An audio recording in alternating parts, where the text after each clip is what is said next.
नमस्कार शेतकरी मित्रांनो, बीड जिल्हा प्रशासनाने कृषी मंत्री धनंजय मुंडे यांनी दिलेल्या सूचनांचे तंतोतंत पालन केल्याचे दिसत आहे. बीड जिल्ह्यातील एकूण 87 विभागांमध्ये सुमारे 25% आगाऊ प्राणघातक विम्याचे वाटप मंजूर करण्यात आलेले आहे. केंद्र सरकारकडून पंतप्रधान पीक विमा योजना राबवली जाते.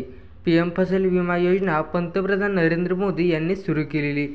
याची स्थापना 18 फेब्रुवारी 2016 रोजी करण्यात आलेली आहे, जी अजूनही यशस्वीपणे कार्यरत आहे. पंतप्रधान पीक विमा योजना आज जवळपास सर्व देशात प्रचलित असून देशाच्या कानाकोपऱ्यात पसरला आहे. आज या योजनेचा लाखो शेतकऱ्यांना लाभ झालेला आहे. प्रधानमंत्री पीक विमा योजनेचा लाभ घेण्यासाठी सर्वप्रथम तुम्हाला ऑनलाईन माध्यमातून नोंदणी करावी लागते. तुम्ही कर्ज केला असेल तर तुम्ही पीएम किसान पीक विमा योजनेच्या अधिकृत वेबसाईटवर जा आणि पीएम पीक विमा योजनेच्या लाभार्थी यादीमध्ये तुमचे नाव तपासा. तर प्रधानमंत्री फसल विमा योजनेअंतर्गत विमा हप्त्याची रक्कम खरीपासाठी 2% आणि रब्बी पिकांसाठी 1.5% निश्चित करण्यात आलेली आहे, जी मागील पीक विम्याअंतर्गत जास्त प्रीमियम होती. प्रधानमंत्री पीक विमा योजनेअंतर्गत भारतातील अंदाजे 1.8 लाख कोटी रुपयांचे पीक विमा दावे यापूर्वीच प्रदान केलेले आहेत.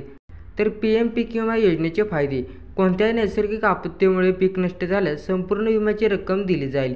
या योजनेअंतर्गत शेतकऱ्यांना अत्यंत कमी प्रीमियममध्ये दराचा लाभ मिळतो. पीएम पीक विमा योजनेमुळे शेतकऱ्यांच्या शेतीकडे कल वाढेल आणि ते समर्पित भावनेने शेती करतील. पीक विमा योजनेसाठी अर्ज करण्यासाठी कुठेही भटकण्याची गरज नाही. तर पीएम पीक विमा योजनेतील नाव कसे तपासायचे? सर्वप्रथम तुम्हाला PMABYच्या अधिकृत वेबसाईटवर जावे लागेल. यानंतर होम पेजवर लाभार्थी यादी हा पर्याय दिसेल, ज्यावर क्लिक करावे लागेल. यानंतर एक नवीन विंडो उघडेल, ज्यामध्ये तुम्हाला तुमची वस्तू निवडावी लागेल. यानंतर तुम्हाला तुमचा जिल्हा निवडावा लागेल. त्याचप्रमाणे तुम्हाला तुमचा ब्लॉक निवडावा लागेल. ब्लॉकची निवड होताच प्रधानमंत्री फसल पीक विमा योजना प्रदर्शित केली जाईल. आता तुम्ही दाखवलेल्या यादीत तुमचे नाव सहजपणे पाहू शकता. धन्यवाद.